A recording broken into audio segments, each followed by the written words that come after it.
हरियाणा चुनाव को लेकर बीजेपी नेता गौरव तिवारी ने राहुल गांधी पर साधा निशाना।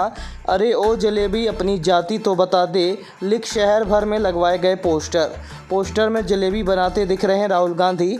आपको बता दें कि शहर में पोस्टर वॉर के लिए चर्चा में रहने वाले भाजपा नेता गौरव तिवारी ने इस बार राहुल गांधी पर निशाना साधा है। हाल ही में हरियाणा चुनाव के नतीजे सामने आए, जिसमें भाजपा में जीत की हैट्रिक लगा दी है, जिसके बाद भाजपा दल के नेताओं के द्वारा कांग्रेस पर लगातार तीखे बयानबाजी की जा रही है।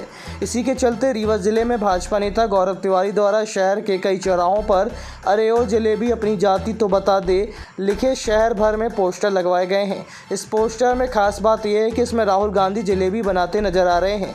हाल ही के चुनाव में देखा गया है कि कांग्रेस नेता राहुल गांधी द्वारा जाति धर्म के आधार पर लोगों से आरक्षण की बात कर रहे थे। उन्होंने सोचा था कि इसका फ़ायदा उन्हें चुनाव में मिलेगा, लेकिन इसके उलट ही परिणाम आने के बाद ये साफ हो गया है कि लोग जाति धर्म में नहीं बंटना चाहते हैं।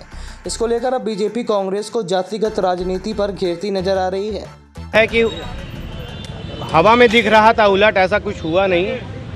और नरेंद्र मोदी जी के नेतृत्व में और हमारे संगठन के कुशल कार्य के कारण भाजपा पूर्ण बहुमत की सरकार तीसरी बार बनाई, जो ऐतिहासिक है। दूसरा ये होर्डिंग का विषय है। होर्डिंग में जो राहुल गांधी जी एक तो जलेबी की फैक्ट्री लगा रहे थे, उसके अलावा जो हमेशा जात की जो बात करते आए हैं उस पर है कि क्या जलेबी की भी कोई जात है, वही बता दें।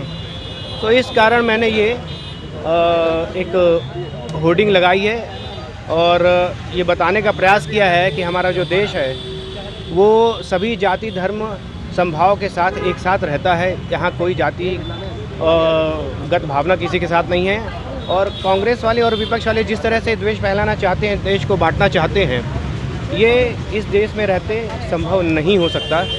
इसी को लेकर मैंने एक प्रयास है लोगों तक पहुंचाने की बात कही है। ये जलेबी फैक्ट्री है। अब आप यही बताइए कि हम तो कभी नहीं सुने थे कि भाई जलेबी तो ऐसे ताज़ी कुरकुरी सामने बनती हैं। अब वो फैक्ट्री से जैसे आलू से सोना बनाते हैं, वैसे वो कहाँ से क्या बना दे कोई नहीं कह सकता। इसलिए उनकी बात को बहुत गंभीरता से नहीं लिया जाना चाहिए और जनता लेती भी नहीं है। और इसी का परिणाम है कि जिस तरह से कांग्रेस लगातार कह रही थी कि हम पूर्ण बहुमत की क्या 50, 55, 70 तक जाएंगे, वहाँ की जनता ने धूल चटा दिया है कांग्रेस को।